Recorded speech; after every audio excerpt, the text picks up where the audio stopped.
सदियों से एक अंधेरी कालकोठरी में कैद एक बहुत ही खूबसूरत यक्षिणी वो अब उन बंधनों से आजाद हो जाती है।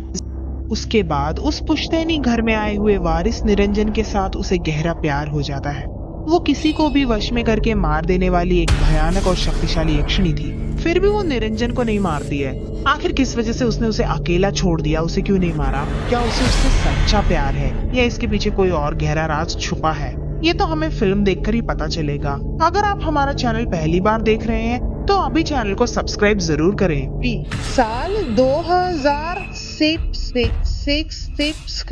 साल 2026 में रिलीज हुई मलयालम हॉरर फिल्म अरूपी निरंजन। चलिए अब इस कहानी की ओर बढ़ते हैं। फिल्म की शुरुआत पद्मिनी तंबुराती की कहानी सुनाते हुए होती है। सदियों पहले कालूर मना में रहने वाली एक छोटी तंबुराती बच्ची थी पद्मिनी। अपने संगीत और स्वभाव की वजह से वो सबको बहुत प्यार करती थी। उस पूरे गांव के लोगों के लिए वो एक अप्सरा जैसी ही थी। पद्मिनी का ममेरा भाई दत्त तंबुरान उसे अपना बनाना चाहता था। वो एक बहुत ही क्रूर इंसान और काला जादू करने वाला एक दुष्ट तांत्रिक था। पद्मिनी तंबुराती आर्यनट्टू मना के सूर्य नंबूदरी से प्यार करती थी। युद्ध कला और तंत्र मंत्र की विधियों में माहिर उस शख्स को पद्मिनी अपने बचपन से ही पसंद करती थी। दत्त तंबुरान को उनके इस प्यार के बारे में पता चल गया था।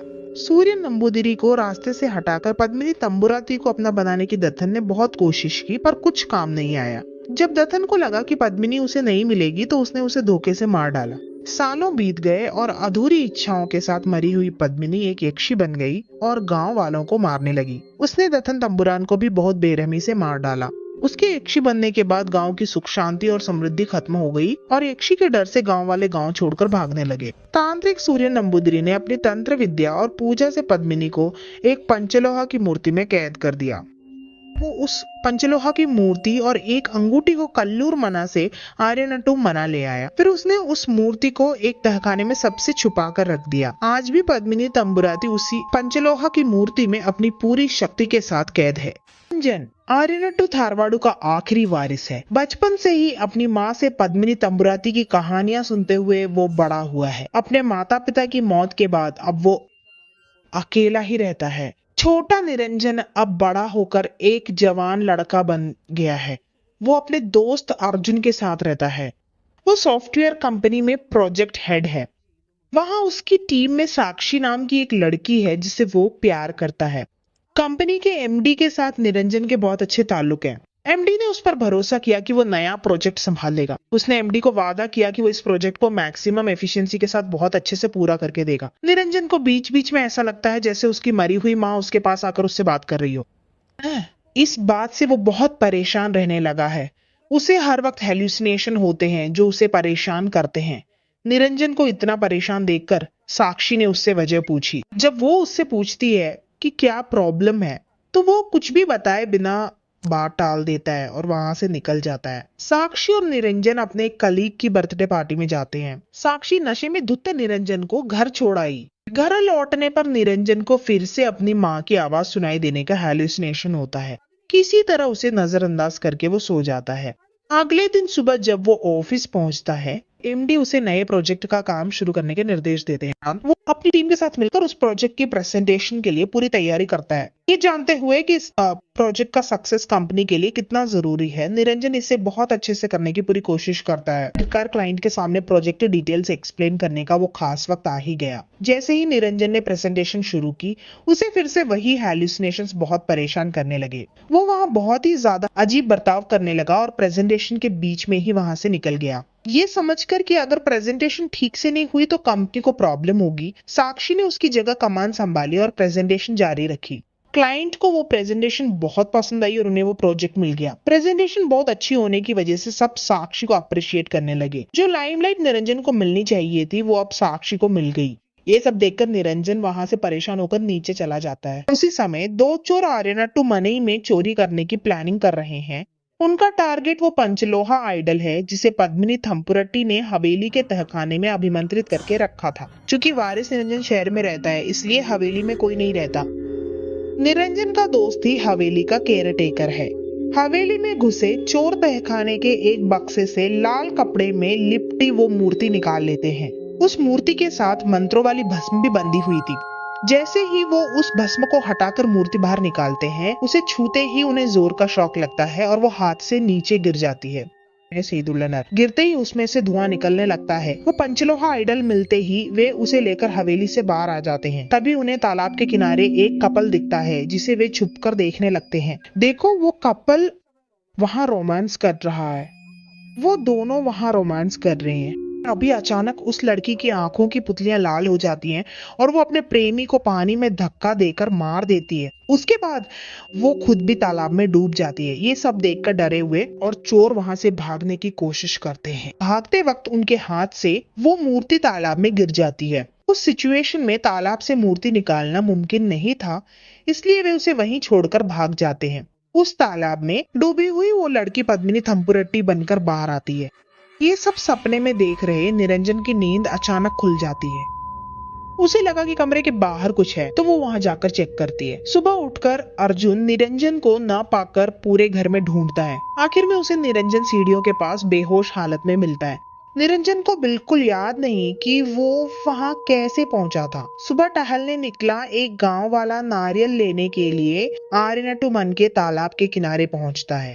तालाब में तैरती एक युवक की लाश देखकर वो डरकर भाग खड़ा होता है। तालाब में मिली लाश की जांच के लिए एसआई और पुलिस की टीम वहां पहुंचती है। इंक्वेस्ट की प्रक्रिया पूरी होने के बाद वो डेड बॉडी को हॉस्पिटल भेज देते हैं। पिछले दिन वहां मौजूद लोग भी वापस वहां आए थे। वो तालाब में गिरी उस मूर्ति को किसी भी तरह वहां से निकाल कर ले जाने के लिए आए थे। पुलिस और केस की वजह से उन्होंने तय किया कि मूर्ति बाद में ले जाएंगे और वो वापस लौट गए। मन के मामले में परेशान निरंजन अपने दोस्त को बुलाकर बताता है कि मन में खून हुआ है और उसे तुरंत वहां आना होगा। ये सब सुनकर निरंजन तुरंत अपने एमडी के पास जाकर छुट्टी मांगने के लिए बात करता है।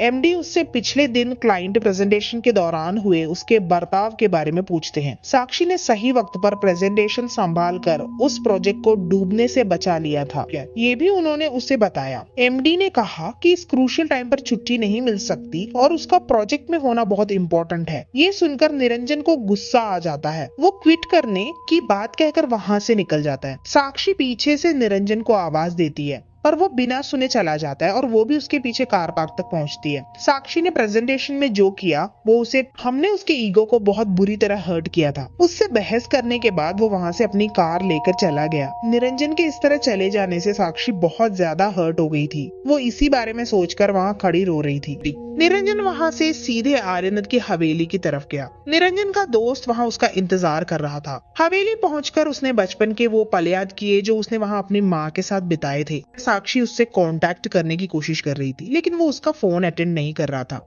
हवेली के तालाब में उतरकर नहाते समय निरंजन को वहां से एक पंचलोहा की मूर्ति मिली। वो उस मूर्ति को अपने साथ ले गया। वो अपने कमरे में बैठकर अपनी डायरी में कुछ लिख रहा था। तभी उसे घुंघरू के अंदर किसी के होने की आहट सुनाई दी, जिससे निरंजन का मन घबराने लगा और उसे बेचैनी होने लगी। वो आवाजें सुनकर बहुत डर गया था, लेकिन उसे वहां कोई भी नजर नहीं आया। उस हवेली में पद्मिनी उसके पीछे ही खड़ी थी, बस उसने उसे देखा नहीं था। वो उसे देख नहीं पाया।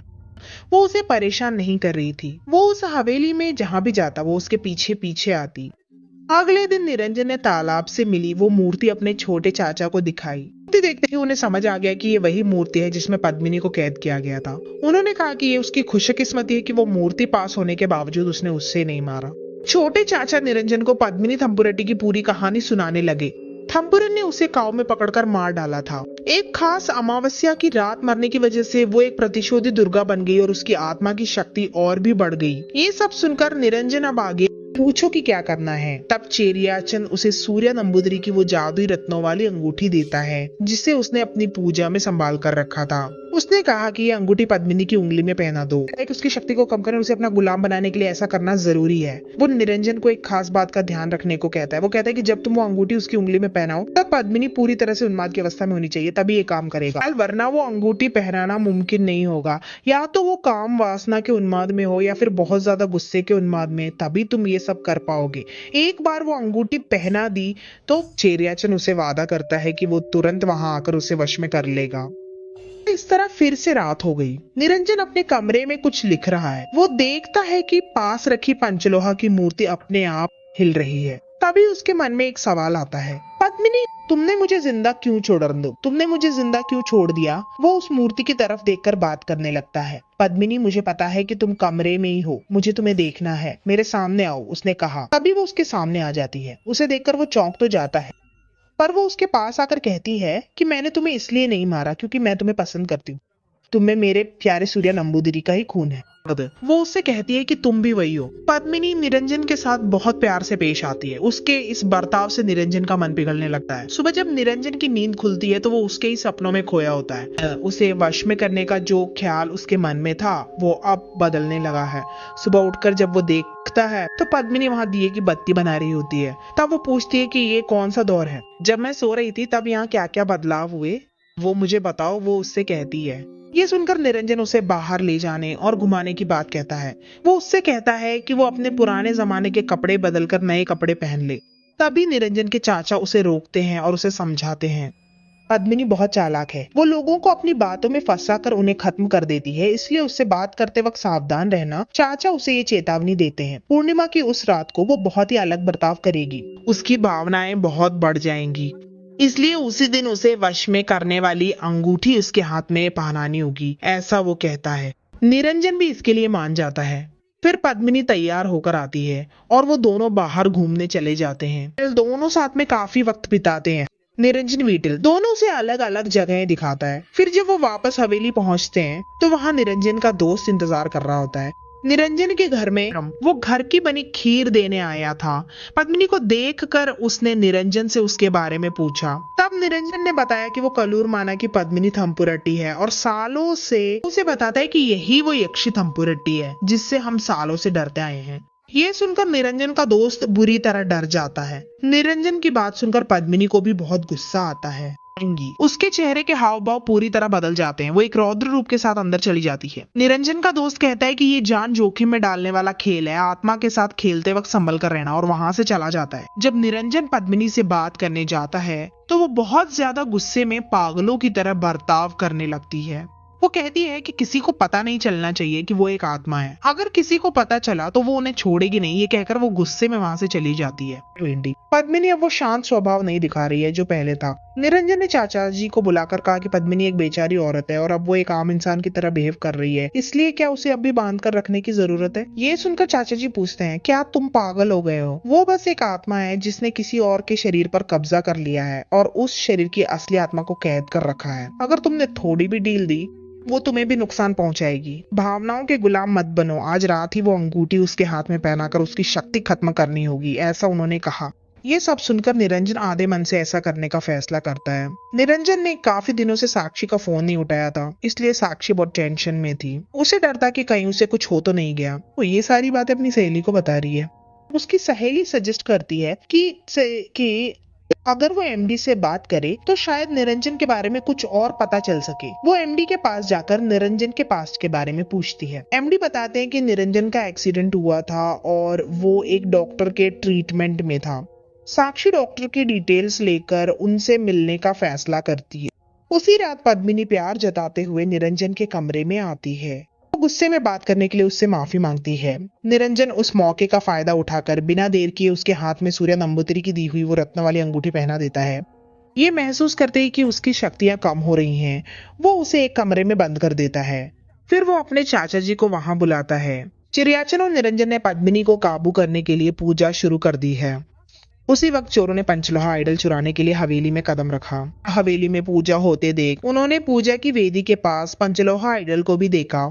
जब निरंजन और चिड़ियाचन कमरे से पद्मिनी को पूजा स्थल पर लाने के लिए गए, उसी समय पूजा रखी हुई उस आइडल को चोरों ने चुपके से चुरा लिया और वहां से भाग निकले। जब पद्मिनी को इस बात का एहसास हुआ कि वो आइडल अब उनके हाथ से निकल गई है तो वो अचानक ही उन सबके सामने से गायब हो गई। उस खास आइडल के बिना उसे काबू करना अब बिल्कुल भी मुमकिन नहीं है। जहां भी होगी पद्मिनी भी वहीं होगी। आइडल ले जा रहे चोर सीआई की जीप के सामने आ जाते हैं। जब सीआई पूछता है कि वे कहाँ जा रहे हैं तो वे कहते हैं कि वे हवेली में पूजा देखने गए थे। उन पर शक होने पर सीआई उनसे कहता है कि ये बात सच है या नहीं। ये देखने के लिए वो उन्हें हवेली ले जाएगा। हवेली जाते वक्त रास्ते में पद्मिनी जीप के सामने हाथ दिखाकर रुकने का इशारा करती है। ये जानकर कि उसे भी हवेली ही जाना है, वे उसे भी चोरों के साथ जीप में बिठा लेते हैं। जीप में वो एक चोर को अपनी बातों में फंसाकर उसकी उंगली से वो जादुई अंगूठी उतरवा लेती है। तभी पुलिस की जीप हवेली पहुंच जाती है। जैसे ही वे गाड़ी से उतरे, पद्मिनी वहां से गायब हो चुकी थी। चोर सीआई को लेकर पूजा वाली जगह पहुंचते हैं, जहां सीआई निरंजन से पूछता है कि वहां क्या चल रहा है। वो बताता है कि वहां एक आवाहन पूजा हो रही है, लेकिन उसके लिए रखी आइडल गायब है। चिरियाचन की ये बात सुनकर कि यक्षी को आवाहन करके आइडल में कैद नहीं किया गया तो बड़ी मुसीबत हो जाएगी, चोर बुरी तरह डर जाते हैं और वो आइडल निकाल कर दे देते हैं। तभी वो जादुई अंगूठी भी दे देते हैं। उस अंगूठी को देखकर चिरियाचन समझ जाते हैं कि यक्षी अब आजाद है और वे सबको हवेली से भागकर जान बचाने के लिए कहते हैं। वो भागकर बचने की कोशिश कर रहा था, लेकिन तब तक उस हवेली के सारे दरवाजे अपने आप बंद हो चुके थे। दरवाजे बंद होने से पहले चोरों में से एक बाहर निकल आया था। बाहर खड़ी पद्मिनी ने उसे पकड़ लिया। वो उसे बाहर ही पकड़ने की कोशिश कर रही थी। यक्षी से बचने के लिए अलग अलग कमरों में छिप गए, फिर भी पद्मिनी सबको डराते हुए उनका पीछा कर रही थी। वो इस वक्त बहुत गुस्से में थी। वो सबको एक एक करके कमरों में बंद कर रही थी। पद्मिनी सीआई और चोर दोनों का पीछा कर रही थी। कुछ देर डराने के बाद उसने उन्हें परेशान करना शुरू कर दिया। उसने निरंजन और सीआई को तकलीफ देना शुरू किया ही था कि तभी निरंजन ने वो जादुई अंगूठी उसे दिखा दी। हाथ में आते ही उसकी शक्ति कम हो गई।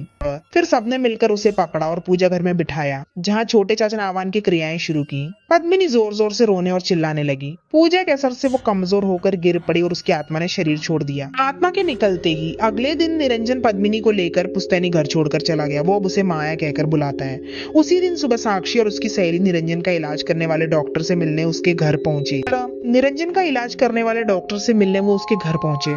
शुरुआत में डॉक्टर निरंजन के बारे में कुछ भी बताने को तैयार नहीं थे। साक्षी के बहुत रिक्वेस्ट करने पर आखिरकार उन्होंने सब बताना शुरू किया। उन्होंने बताया कि वो एक बहुत ही खतरनाक साइकोटिक इंसान है और उसकी मानसिक हालत की वजह से उसकी फैमिली और फ्रेंड्स को कई खतरों का सामना करना पड़ सकता है। साक्षी और भी बातें जानने के लिए उस घर के पास पहुंची जहां निरंजन पहले रहता था। उसने एक पड़ोसी से निरंजन के बारे में पूछा तो उसे पता चला कि वो कई दिनों से वहां नहीं है। साथ ही उसे एक और चौंकाने वाला राज पता चला। निरंजन हमेशा जिसके बारे में बात करता था वो निरंजन, उसका रूममेट अर्जुन जैसा कोई इंसान वहां था ही नहीं। निरंजन पिछले कुछ सालों से उस घर में बिल्कुल अकेला ही रह रहा था। वहां उसके साथ और कोई भी नहीं था।